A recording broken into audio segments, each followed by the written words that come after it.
세간에 욕 먹으면 오래 산다라는 그런 말이 있습니다. 욕을 많이 먹으면 먹을수록 오래 산다는 것이지요. TV에 보니까 정말 욕 먹는 사람들이 자주 등장하는데 오래오래 살더라고요. 욕 먹으면 진짜 오래 살까요? 어떤 분이 그러더라고요. 욕을 먹는 것보다 욕하는 사람이 훨씬 더 스트레스를 많이 받는답니다. 그래서 욕 먹는 사람보다 욕하는 사람이 훨씬 일찍 죽는다는 것이죠. 그래서 욕 먹어서 오래 사는 게 아니라 욕하는 사람과 욕 먹는 사람과 비교해 볼 때 욕하는 사람이 더 빨리 죽더라. 그래서 상대적으로 욕 먹는 사람이 오래 산다라는 믿거나 말거나 한 그런 이야기가 있습니다. 올 한 해는 욕하지도 마시고 욕 먹지도 말고 그런 삶을 사시는 여러분들 되기를 바랍니다. 오늘 우리가 읽은 본문에 계속해서 이 외식하는 서기관들과 바리새인들이여 하고 예수님께서 그들을 책망하시는 장면이 나옵니다. 그런데 이 마지막 즈음에 와서 예수님께서 이 책망이 도를 조금 넘어서서 이 독사의 자식들아 라고 독사의 새끼들아 라고 이렇게 욕을 하시는 겁니다. 예수님의 이 욕이 이 성경에 기록되어져 있는 것이지요. 예수님이 어떻게 이런 상스러운 말을 사용하셨을까요? 최근에 나온 책 중에 하나 제목이 욕쟁이 예수님이라는 책이 한 권 나와 있습니다. 예수님께서는 그 당시에 목수의 아들로서 그 서민들의 삶을 대변하고 계셨는데 그 서민들의 그 삶 속에 그 애절한 것들을 이렇게 욕으로 풀어내서 사람들에게 시원하게 해주신 그런 분이다라는 그런 차원의 글이었습니다. 욕쟁이 할머니 얘기 많이 들어보셨죠? 욕쟁이 할머니가 운영하는 식당에는 사람들이 참 많이 옵니다. 그 욕을 얻어먹으면서도 거기 식사하러 온다는 것이지요. 그들은 욕을 들으면서 오히려 시원해하는 겁니다. 내가 차마 그런 욕을 입 밖에 내진 못하지만 내 대신 그렇게 욕을 해주는 사람이 시원하다는 것이지요. 예수님께서도 아마 그런 차원에서 욕을 하셨을 것이다 라고 이야기하는 사람들이 있더라는 겁니다. 또 다른 부류에서는요, 예수님께서 이렇게 욕을 하신 것은 정말 그 착함을 지켜내기 위해서 처절하게 싸우는, 그래서 결국에 그렇게 욕을 하지 않을 수 없을 자신의 그 정의와 자신의 그 의를 지키기 위한 마지막 그 말씀이셨다라고 해석하는 그런 부류들도 있습니다. 어느 동네에 호랑이 한 마리가 사람들을 자주 해치고 다녔답니다. 그래서 그 호랑이가 무서워서 그 동네 사람들이 싹 없어져 버렸습니다. 어느 한 도인이 나타나서 그 호랑이를 길들였습니다. 야 호랑아, 네가 너무 사람들을 해치니까 사람들이 다 도망가고 너를 다 미워하지 않느냐, 너는 이제부터 사람을 해치지 말아라 하고 이 호랑이에게 잘 타일러서 호랑이가 아주 순한 고양이처럼 되어버렸습니다. 이제 그 소문이 다 퍼졌죠. 이제 호랑이가 사람을 해치지 않는 겁니다. 그래서 사람들이 몰려들기 시작했습니다. 그 다음서부터 이 호랑이를 어떻게 했을까요? 이 물지 않는 호랑이를 들어 꼬리를 잡고 등에 올라타고 호랑이를 막 괴롭히는 겁니다. 나중에 이 호랑이가 도저히 살 수 없어서 그 스승에게 다시 찾아갑니다. 제가 사람들을 해치지 않으니까 이 사람들이 나를 너무 얕봐서 내가 도저히 살아갈 수가 없습니다. 그러자 이 도인이 이렇게 이야기합니다. 내가 사람을 해치지 말라고 했지 언제 무섭게 하지 말라고 하더냐. 적당한 무서움이 있어야 사람들과 관계를 올바로 가질 수 있다라는 겁니다. 예수님이 욕하신 이유가 아마 그런 것일까요? 자신의 정의와 자신의 권위를 지키기 위해서 어느 정도의 거리를 두기 위해서 예수님께서 이렇게 과격한 말씀을 하시면서 자신의 그 정의를 지키기 위해서 하셨을까요? 또 다른 학자들의 견해는 이렇습니다. 이 예수님의 이 욕은 어떤 상스러운 욕이 아니라 그 당시에 관용적으로 쓰여지는 문구이다. 그리고 이 예수님의 이 말씀은 독사의 자식이라고 하는 이 말씀은 창세기 3장 15절로 거슬러 올라가서 이 아담과 하와를 유혹해서 하나님께 범죄하게 만들었던 그 뱀의 자손들이 계속해서 그 예수님의 하나님의 사람들을 유혹할 것이고, 그리고 창세기 3장 15절에 그 여자의 후손이 나타나 그 뱀의 머리를 짓밟을 것이다. 그 뱀의 머리를 박살낼 것이다 라고 하시는 그 하나님의 예언이 이루어지는, 그것을 강조하기 위해서 이 독사의 새끼들아 라는 그런 말씀을 사용하셨을 것이다 라고 아주 성경적으로 해석하는 경우들도 있습니다. 무엇이 되었건 어쨌든 예수님께서는 이 위선자들에게 독사의 자식들아 라는 이 욕을 해내시는 겁니다.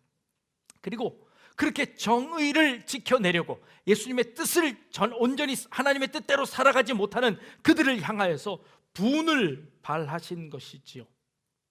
그 예수님의 분이 사실은 이 시대를 살아가는 우리들에게도 있어야 될 것 같습니다. 이 시대를 살아가면서 하나님의 뜻대로 되어지지 않는 이 상황들을 보며 하나님의 뜻대로 살아가지 못하는 우리 자신들을 보며 때로는 우리도 화를 내고 우리도 분을 내어서 우리 자신들을 다시 하나님의 말씀 위에 똑바로 세워져 가는 그 일들이 우리에게 분명히 있어야 될 줄로 믿습니다. 그래서 그 분이 상대를 향한 분이 아니라 여러분 자신들을 향한 분이어야 되고, 죄를 향한 분이어야 되고, 불의를 향한 분을 품어 그것들을 올바른 길로 인도해낼 수 있는 여러분들의 삶이 될 수 있기를 주님의 이름으로 축복합니다. 오늘 예수님께서 그 분을 내시는 그 이유들을 설명하는데요, 회칠한 무덤이다 라고 말씀하십니다.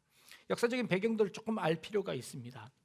이스라엘에서는 장례를 치를 때 벽에다가 이 동굴을 파서 그곳에다 안치하고 앞에를 돌문으로 막거나 혹은 땅에다가 묻을 때는 평토장을 했습니다. 우리나라처럼 봉분을 만드는 것이 아니라 이게 평토장을 해서 어느 곳이 무덤인지 제대로 알지 못하는 그런 무덤을 만들었습니다. 6월절이 가까워지면 많은 유대인들의 남자들은 예루살렘 성전을 향하여서 여행을 합니다. 저 먼 곳에 사는 사람이든 그렇지 않은 사람이든지 간에 예루살렘에 올라가서 그 6월절을 지키는 것이지요. 그런데 6월절을 지키러 그 먼 동네를 이렇게 여행을 하다 보면 중간중간 무덤이 있는데 그것이 정말 무덤인지 아닌지 알지 못하고 그곳을 이렇게 닫는 경우가 생겨지는 겁니다. 오랜 기간 동안 여행을 해서 예루살렘 성전에 가서 예배를 드려야 하는데 부정한 것, 죽은 사람의 몸을 대거나 무덤에 손을 대면 7일 동안 부정해집니다. 그러면 7일 동안 예루살렘 성전에 들어갈 수 없게 되어지지요. 그러면 지금까지 여행이 다 수포로 돌아가는 것이지요. 그래서 이스라엘 사람들은 이 명절이 다가오기 전에, 특히 6월절 전에 자신의 동네에 있는 무덤들에다 모두 다 회를 칠하는 겁니다. 하얗게 페인트를 칠하는 겁니다. 페인트를 칠하면 그 지저분한 것들을 가려지는 것이기도 하지만 이곳에 무덤이 있습니다 라는 것을 알려주게 되는 것이죠. 그러면 그 낯선 사람들이 그 동네에 들어가다가 그 회칠한 곳이 있으면 저곳은 무덤이니 내가 돌아가야 되겠구나, 내가 저것을 건드리지 않아야 되겠구나, 내가 부정해지지 않아야 되겠구나 하고 멀리서 돌아가는 것이죠. 그래서 겉모습은 아주 깨끗한 모습입니다만 그러나 그 속에는 부패하는 것, 썩어져가는 것, 죽은 것들이 가득한 그런 상태였다는 것이죠. 그래서 회칠한 무덤이다 라고 이야기하는 것입니다. 두 번째로 29절에 나와 있는데요, 서기관과 바리새인들에서 다시 한번 예수님께서 책망하시는 이유는 너희는 어찌하여 선지자들의 무덤과 의인들의 비석을 세우며 그들을 기리고 있느냐라고 말씀하고 계십니다. 선지자들과 의인들을 향하여서 그들이 죽은 이후에 무덤을 멋지게 세워놓고 그리고 비석을 멋지게 세워놓고 그들을 기리는 것입니다. 그런데 예수님께서 보시기에 이것은 참 어리석은 짓이다. 선지자들이 왜 죽었는지를 너희가 한번 살펴보아라. 선지자들이 왜 죽었지요? 선지자들은 하나님의 말씀을 선포하다가 다 순교했습니다. 하나님의 말씀은 무엇이었습니까? 이스라엘 백성들이 하나님의 말씀대로 올바로 살지 못하고 우상에게 절하고 하나님의 말씀에 순종하지 않는 것을 지적했다가 그것에 마음이 뜨끔한 이스라엘 백성들이 그 선지자들을 향하여 돌을 던져서 죽였습니다. 그 선지자들이 무덤을 너희들이 그렇게 크게 만들고 비석을 만든다는 이유는 무엇이냐? 곧바로 너희 죄를 고발하는 것이 아니냐. 선지자들을 칭송하고 그것을 하면 할수록 그 선지자를 죽였던 너희의 죄악들이 그대로 드러나는 것이 아니냐라는 것이죠.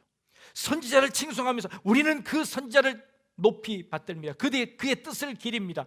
그러나 결국에 그 선지자를 기린다는 것은 너희 조상들이 그 선지자를 이미 다 죽였다는 것을 인정하는 것이 되어진다라는 것이죠. 무덤을 거창하게 만들었지만 결국에는 그 선지자의 말을 듣지 않고 그를 죽였던 그들과 너희들이 같다라는 것을 예수님께서 고발하고 계시는 겁니다. 마치 그 회칠한 무덤처럼, 아니면 그 무덤을 크게 만들었지만 실제로는 그들의 말을 하나도 듣지 않는 그들의 마음, 그들의 삶의 자세들을 보여주고 계시는 것이지요. 그러면서 예수님께서 한 가지 더 비유를 드립니다. 그러므로 35절에 의인 아벨의 피부터 성전과 제단 사이에서 너희가 죽인 바라게의 아들 사가랴의 피까지라고 합니다. 예수님께서 선지자를 비유하시는데 누구부터 누구냐면 아벨서부터 사가랴까지 모든 선지자를 너희가 그렇게 죽였다는 겁니다. 아벨을 선지자로 인용하셨습니다. 아벨은 A로 시작합니다. A입니다. 사가랴는 Z로 시작합니다. 영어 앞에서 A부터 Z입니다. 처음부터 끝까지를 의미하는 것이죠. 또 하나, 이 아벨은 창세기에 나옵니다. 사가랴는 역대기 하서에 나옵니다. 유대인들이 가지고 있는 성경책은 우리가 가지고 있는 성경책과 순서가 조금 다릅니다. 유대인들이 가지고 있는 성경책에는 역대기하가 맨 마지막에 있습니다. 우리는 말라기서가 마지막 구약 성경이지만 유대인들이 가지고 있는 성경에는 그 선지서가 중간에 있고 이 역대기서가 맨 마지막에 있습니다. 그래서 그들이 가지고 있는 성경의 맨 마지막이 역대기입니다. 그렇다면 예수님께서 이 아벨과 사가랴라는 예를 드신 것은 성경의 맨 처음 나오는 성경책에 나오는 그 인물 아벨, 그리고 그 성경책의 맨 마지막에 나오는 그것도 제단과 그 성전 사이에서 돌 맞아서 죽은 이 사가랴 선지자까지 성경에 나와 있는 모든 선지자들을 너희가 그렇게 죽이지 않았느냐라는 것을 예로 드신 것입니다. 그들이 왜 그 선지자들을 죽였을까요? 아벨은 왜 죽였지요? 하나님께서 가인과 아벨이 드린 제사 중에서 하나님께서 아벨이 드린 제사만 받으셨습니다. 가인의 제사는 받지 않으셨죠. 가인이 화가 났습니다. 그래서 이 아벨을 죽였습니다. 아벨은 가인에게 어떠한 유해도 가하지 아니하고 그가 한 것은 하나님의 말씀대로 의롭게 산 것이고 하나님께 올바로 예배한 것이고 하나님 보시기에 착한 일을 한 것밖에 없습니다. 그런데 나보다 더 선한 사람이 싫어서 미워서 이 가인은 그 아벨을 죽였습니다. 최초의 살인이 그렇게 해서 일어났습니다. 성경에서 얘기하는 마지막 살해는 어떻게 일어났어요? 사가랴는 어떻게 일어났을까요?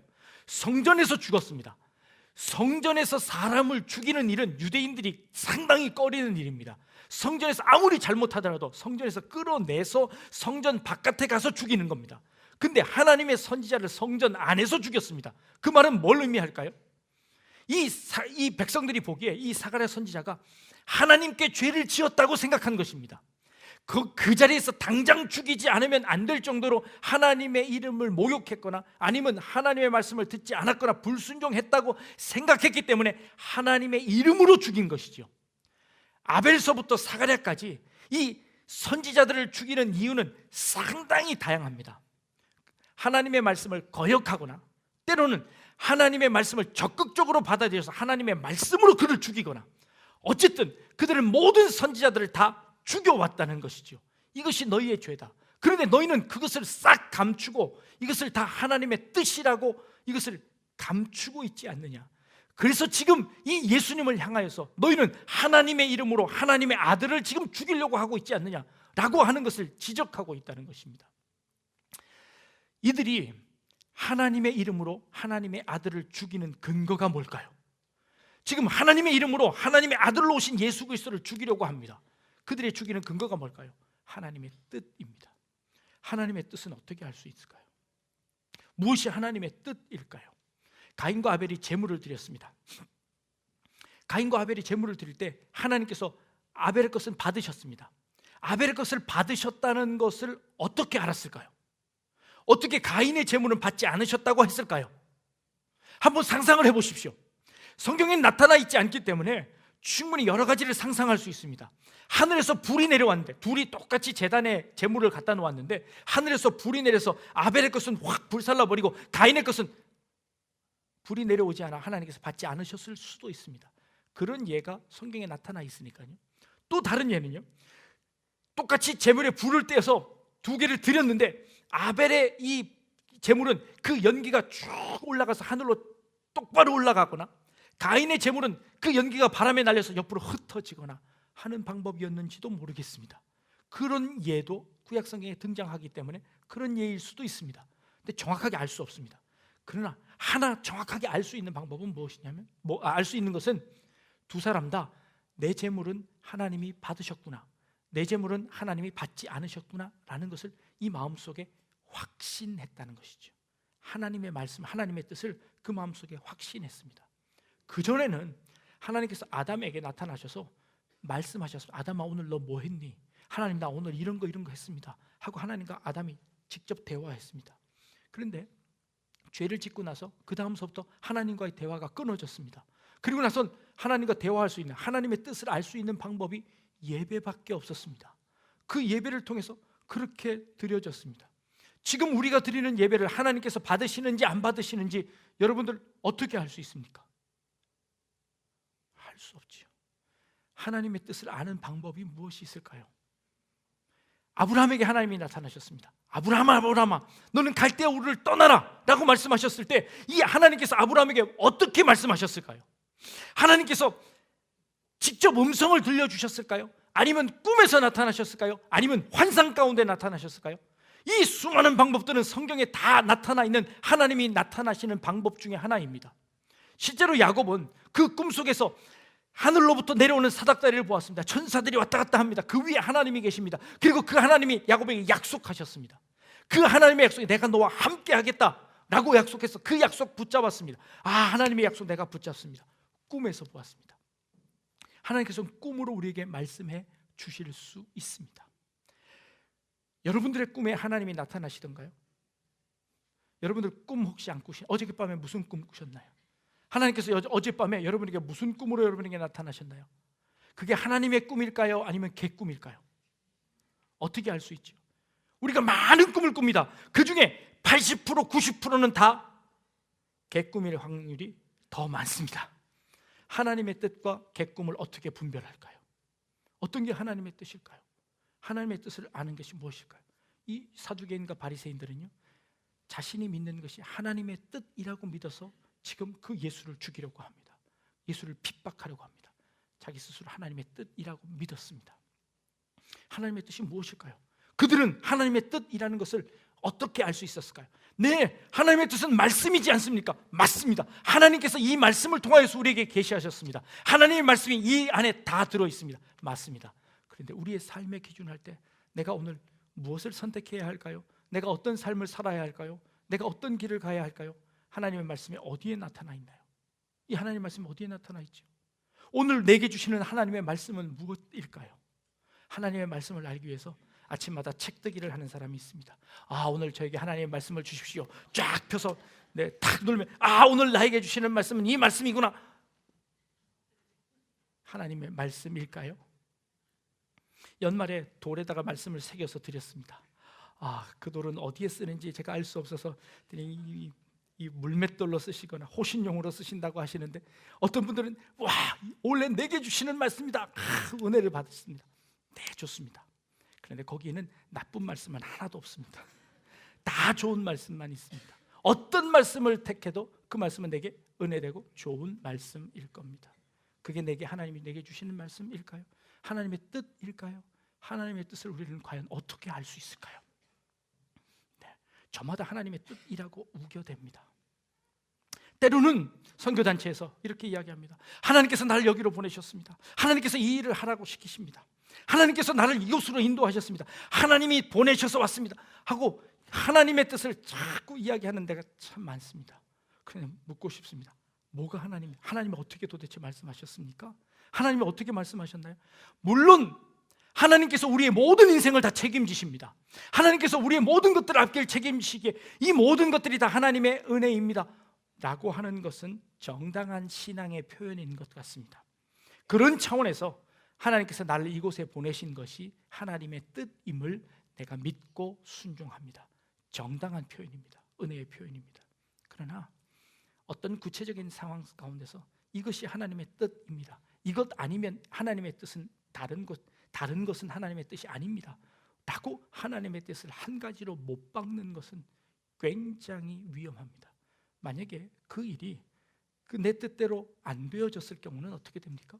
그러면 하나님이 잘못하신 걸까요? 하나님이 실수하신 걸까요? 하나님이 내게 안 가르쳐 주신 걸까요? 하나님이 내게 거짓말하신 것이 되나요? 그런 의미에서 맹세하지 말라는 말씀도 지난주에 드렸습니다. 네, 하나님의 뜻은 과연 그럼 무엇일까요? 하나님의 뜻은 모호하고 하나님의 뜻은 알 수 없습니다. 아니, 알 수 없는 것이 아니라 하나님의 뜻은 그 모든 것을 포함할 만큼 넓고 깊고 큽니다. 그래서 우리가 그것을 다 이해할 수 없습니다. 그래서 하나님께서 우리에게 한 가지 방법을 주셨습니다. 그것이 무엇이냐면 우리에게 자유의지라는 것을 주셨습니다. 하나님께서 우리에게 내가 선택하고 네가 결정하고 그리고 그 결정한 대로 행하는 그 자유를 우리에게 주셨습니다. 그래서 그 자유를 활용해서 하나님께 한 걸음 더 나아가기를 원하십니다. 우리는 기도하고 결정합니다. 그리고 하나님의 뜻을 찾으며 나아갑니다. 올해 우리의 표어가 소망, 저 높은 것을 향하여입니다. 소망이라는 것은 내가 닿지 않은 것입니다. 내가 알 수 없는 것입니다. 그 알 수 없는 것을 향하여 나아가는 과정입니다. 그 과정 속에서는 실수도 있고 실패도 있고 잘못된 것도 있을 수 있습니다. 그러나 그것이 모두 다 실패한 것이고 잘못된 것이 아니라 그 잘못을 통해서 우리는 또 다른 것을 알게 되어집니다. 내가 실수한 그 실수를 통해서 우리는 또 다른 것을 배우게 되어지고 더 깊은 하나님을 체험하게 되어지고 더 넓은 하나님의 은혜를 알게 되어지는 것입니다. 실패한 것으로 그것을 좌절하고 그것이 끝이 아니라 그것을 딛고 일어설 수 있는 기회를 우리에게 주시고 또 우리의 생각과 우리의 자유의지를 가지고 우리의 의지를 가지고 하나님을 향하여 선택할 수 있는 또 다른 기회를 주셔서 또 다른 하나님 앞에 한 걸음 더 나아갈 수 있도록 우리를 만들어내시는 것이 하나님의 은혜이고 하나님의 뜻입니다. 내가 잘못 선택할 수 있습니다. 그러나 그것까지도 하나님께서 인정해 주시는 분이시라는 것을 내가 믿기에 그 하나님을 향하여 한 걸음 더 믿음으로 내딛는 것입니다. 하나님의 뜻은 내 안에 정해져 있고 너는 오늘 이것만 해야 돼. 하나님께서 내게 정해 주신 것은 이거야 라는 것이 아니라 하나님은 그 모든 것까지도 다 포함하고 계시다는 것을 보여주시는 것이지요. 그런데 서기관과 바리새인들은 그 하나님의 그 크신 은혜와 그 하나님의 그 뜻을 율법이라는 것으로 재단해버렸습니다. 그 회칠로 칠해버리고 그 모든 담을 다 막아버렸습니다. 그리고 어떠한 것도 허용하지 아니하고 자기만이 옳다고 주장하는 것입니다. 그리고 나만이 옳으니 이 이외의 모든 것들은 다 잘못이고 이 이외의 모든 것들은 다 비진리이고 이 이외의 모든 것들은 다 돌맞아 죽어야 할 사람이라 하고 선지자들을 죽였던 것이죠. 아벨서부터 사가랴까지 모든 사람들이 그렇게 재단받았습니다. 모든 사람들이 그렇게 자신의 욕심에 의해서건 아니면 자기가 받은 하나님의 말씀에 의해서건 하나님의 뜻에 의해서건 독선적인 그 아집으로 말미암아 모든 하나님의 선지자들이 다 죽임을 당했습니다. 예수님마저도 하나님의 아들마저도 그렇게 죽임을 당할 그 위험에 처해 있는 것이죠. 이것이 그들의 죄입니다.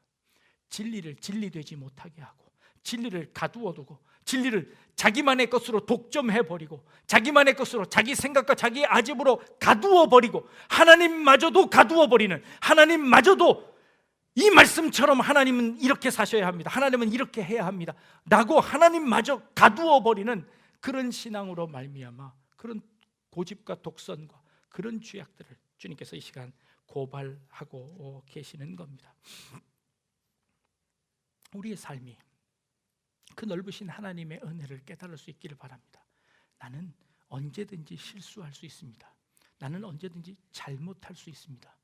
내가 열심을 다해서 노력하지만, 내가 하나님을 사랑하고 하나님을 위해서 살려고 열심히 발버둥 치지만, 그러나 때로는 실수할 수 있습니다. 잘못할 수 있습니다.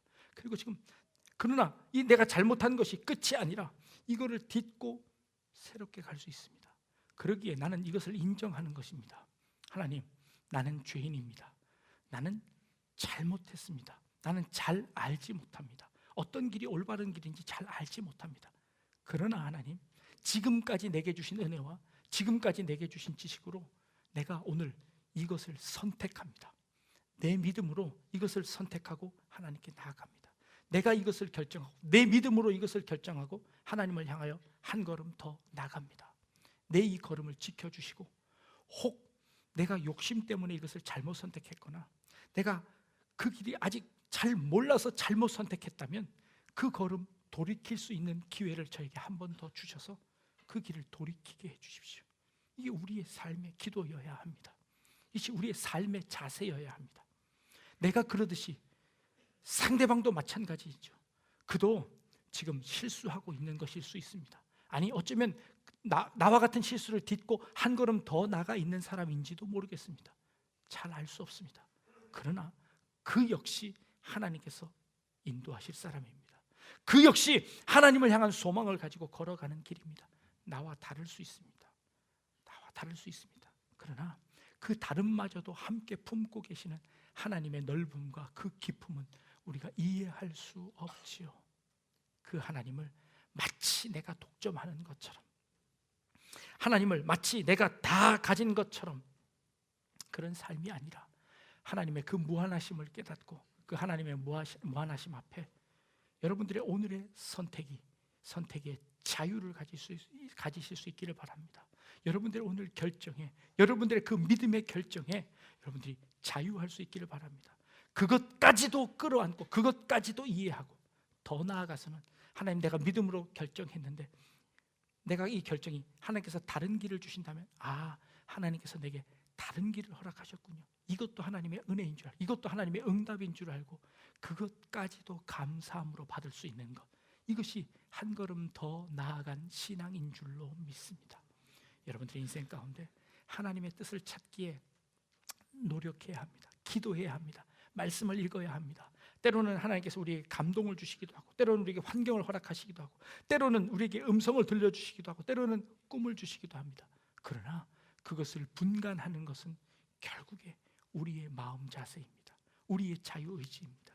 그 자유의지를 선하게 활용하여서 하나님을 향하여 결정하고 결단하는 여러분들의 삶이 될 수 있기를 바랍니다. 그리고 그 결단을 지지하고, 그리고 그 결단을 믿어주시고, 그리고 그 결단을 우리에게 이루어내시고, 혹 그것이 이루어지지 않더라도 그 모든 것을 함께 깨닫게 하셔서 더 큰 의를 이루어내시는 하나님의 사랑을 여러분들의 인생 가운데서, 여러분들의 삶 가운데서 2019년 올 한 해 그 하나님의 뜻을 발견할 수 있는 여러 성도님들 될 수 있기를 주님의 이름으로 축복합니다. 기도하겠습니다. 하나님, 하나님의 뜻이 무엇인지 알지 못합니다. 때로는 우리의 독선으로, 때로는 우리의 고집으로, 때로는 우리의 욕심으로, 우리의 죄악으로 하나님의 뜻을 가리워 버릴 때가 참 많음을 주님 앞에 고백합니다. 회칠한 무덤처럼 우리 안에 있는 모든 의심들을 그저 덮어버리는 것으로 다 해결된 것이라 여겨지는 그런 우리 실수를 범할 때가 참 많음을 주님 앞에 고백합니다. 때로는 우리 아픔들, 때로는 우리의 의심들, 때로는 우리의 죄악들도 주님 앞에 다 내려놓게 하시고, 그것 위에 세워지는 하나님의 은혜, 그것까지도 끌어안으시는, 그것까지도 이해하시고 그것까지도 다 포용하시는 하나님의 그 넓음을 깨달고 그 은혜에 감동하고 감사하는 우리의 삶이 되게 하여 주옵소서. 감사드리며 예수님의 이름으로 기도합니다. 아멘.